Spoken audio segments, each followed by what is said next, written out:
अच्छा तो विद्यार्थियों, आपने पिछली कक्षा में जो छोटी सी एलसीएम और एचसीएफ के बारे में छोटी से छोटी संख्या है यानी कि लसागु के बारे में आपने पढ़ा और जाना और बहुत सारी बातें सीखने की कोशिश की और सीख भी गए होंगे। अब इसी कड़ी को आगे बढ़ाते हुए अगला जो सेशन है वो उसमें है एलसीएम एलसीएम तथा एफसीएम एचसीएफ है। उसके अंदर जो सबसे बड़ी से बड़ी संख्या है उसके बारे में बताया जाएगा आप लोगों को, जिसमें एक क्वेश्चन लिया गया है। वो कुछ क्वेश्चन इस प्रकार से वह है, बड़ी से बड़ी संख्या कौन सी है जो 147, 168, 210, 315 में प्रत्येक से पूर्णतः विभाजित कर दे। यानी कि इसमें क्या पूछा गया है, इसमें पूछा गया जहाँ पर सबसे बड़ी संख्या की बात होती है। तो पिछली कक्षा में आप लोगों को बताया गया कि जहाँ पर बड़ी से बड़ी संख्या की बात होती है वहां पर एलसीएम का एचसीएफ का जिक्र किया जाता है कि मसर निकाला जाता है। तो हम उस संख्या को यहाँ पर लिखते हैं, अलग अलग लिखेंगे। 147 के अंदर भाग दो आप, कितनी बार जाएगा? 3 का दो एक बार, 4 × 12 और फिर बाद में कितने बचे यानी कि 49 और फिर बाद में से 7 का जाएगा, 7 7 49, फिर 7 का दिया, फिर एक बार बच गया। अगली जो संख्या है हमारे पास 168। इसमें सबसे ज्यादा जाने वाला है वो 8 का भाग दे दो, कितने बार गया? 21 बार। फिर 3 का दे लो, फिर 7 बार, फिर बाद में 7 का दिया, फिर एक बार, फिर तो आ जाएगा 210। 210 में भाग दो आप, 3 का दे लो, कितनी बार गया? 7, 70 बार गया। फिर 2 का दो, 35, फिर 7 का दो 5 बार, फिर बाद में 5 का दो एक बार। अगली जो संख्या है 315, इसमें कितने का जाएगा? 315 में आप लोग 3 का दो, 100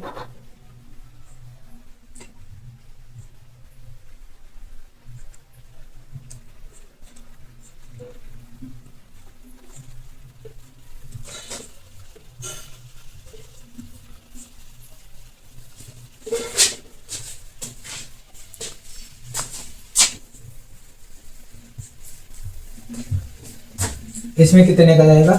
जैसे 10, 105 हो जाएंगे। फिर बाद में 3 का दो, 9, 3 और 35 और फिर बाद में इसमें 7 का जाएगा 5 बार, फिर 5 का जाएगा एक बार।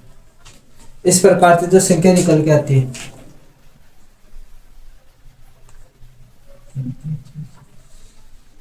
इस प्रकार से जो संख्या निकल के आएगी यानी कि हमारे पास में जो कॉमन संख्या है 7 कॉमन है, इसमें भी 7 कॉमन है।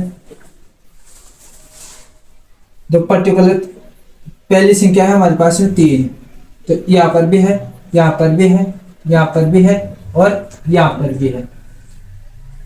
फिर बाद में जो दूसरी संख्या है 7, वो इसमें भी दे रखी है, इसमें भी आ गई, इसमें भी आ गई और इसमें भी आ गई। कितने हो गए? 7 या 21। तो इस प्रकार से हमारे पास में जो वह सबसे बड़ी संख्या है कौन सी है? जो यह 21 प्राप्त होती है और ये हमारे क्या होगा? मसा होगा 21। इसी पर आधारित दूसरा क्वेश्चन है।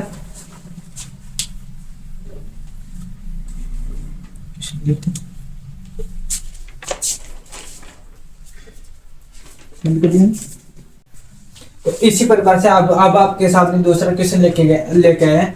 6 घंटियां एक साथ बजनी प्रारंभ हुई, यदि यह घंटियां क्रम से, घंटियों की संख्या कितनी है? 6, 2, 4, 6, 8, 10, 12 सेकंड के अंतराल में बजती है तो 30 मिनट में कितनी बार बजेगी? 30 मिनट में कितनी बार बजेगी? तो यार कि इसमें क्या निकाला जाएगा? पहले तो हमारे को यह पता होना चाहिए कि इसमें निकाला क्या जाएगा। तो इसमें क्या निकाला जाएगा? इसमें एलसीएम निकाला जाएगा। क्या निकाला जाएगा? सबसे पहले हमारे को यह पता होना चाहिए कि इसमें निकाला क्या जाएगा। इसमें एलसीएम निकाला जाएगा, जिसको हम लक्ष्य के नाम से भी जानते हैं। तो पहले सबसे पहले ये संख्या लिख लो आप, 2, 4, 6, 8, 10 और 12। अब इनको हल करो। 2 का 2, 2 का 1 बार, 2 बार, 3 बार, 4 बार, 5 बार और 6 बार।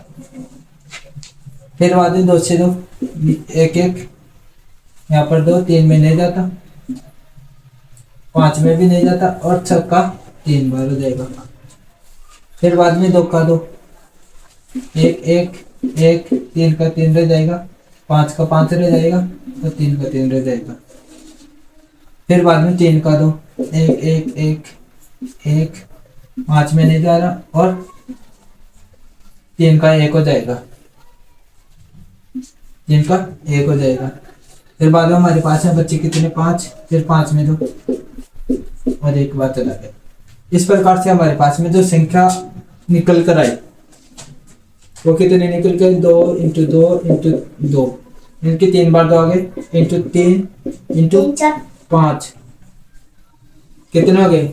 2 दूनी 4, 2 दूनी 4, 4 दूनी 8, 8 दी 24 और 24 को 5 से मल्टीप्लाई करने पर कितने आएंगे?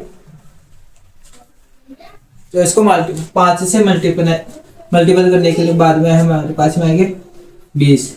तो वो ये क्या दे रखा है? सेकंड में दे रखा है, सेकंड।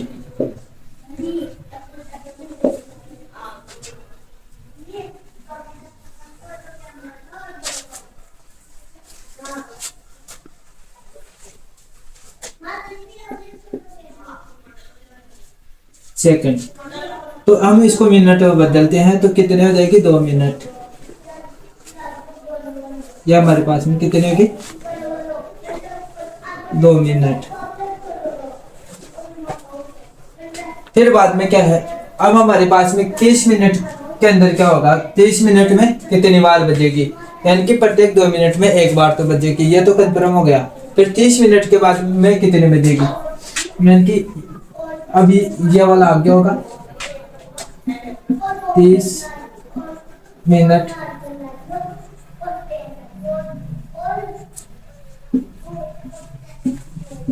में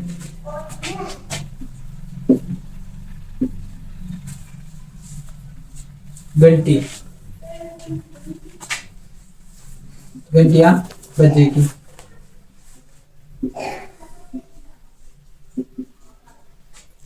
30/2 प्लस 1 बराबर कितने आ जाएगी? 15। 15 प्लस 1 बराबर कितनी घंटियां बजेगी? कितनी बार बजेगी? ये 30 मिनट में 16 बार। तो इस प्रकार से हमारे को ये आंसर प्राप्त होते हैं।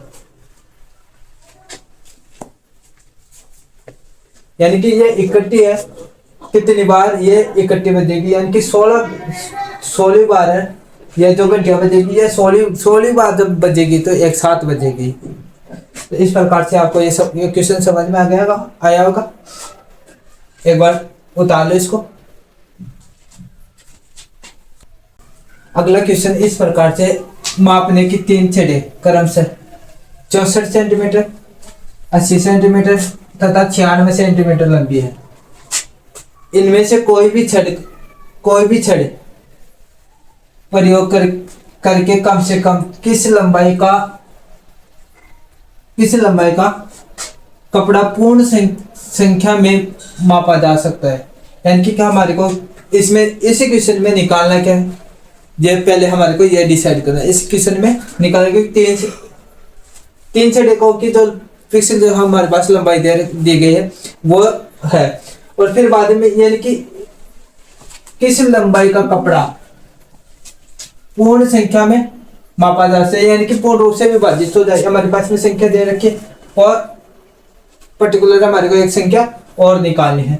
तो इसमें निकालना क्या है, पहले ये डिसाइड कर लेना है। इसमें निकालना है हमारे को लसागु। अब लसागु निकाला जाएगा तो सबसे पहले हमारे को ये वो सारी संख्या लिख लेनी है जो ऊपर दे रखी है, 64, 80 और 96। अब इन तीनों संख्याओं में पहले ये देखो किसका पूरा पूरा भाग जा रहा है, 8 का जा रहा है। 8 20 64, 10 बार और 12 × 96। फिर बाद में जाएगा 2 का, 4 बार, 5 बार और 6 बार। फिर बाद में जाएगा 2 का 2 बार, 5 में नहीं जाएगा, 6 में 3 बार। फिर बाद में जाएगा 2 का 1 बार, 5 में नहीं जाएगा और 3 में भी नहीं जाएगा। उसके बाद में जाएगा 3 का 1 बार, 5 में नहीं जाएगा और 3 में 1 बार गया। उसके बाद में जाएगा 5 का, जो फिर बाद में हमारे पास में ये संख्या प्राप्त हो जाएगी। अब इनको क्या करना है, इनको क्या करना है, 8 × 2 × 2 × 2 कितने बार दे रहे हैं, 1 2 3, 1 2 और 3। फिर बाद में मल्टीप्लाई 3 और 5।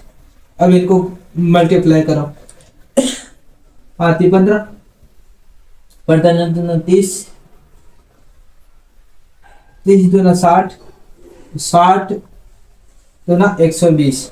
120 को 8 से मल्टीप्लाई कर 12 घंटे 120 को 8 से मल्टीप्लाई करते हैं तो कितने होंगे, 960।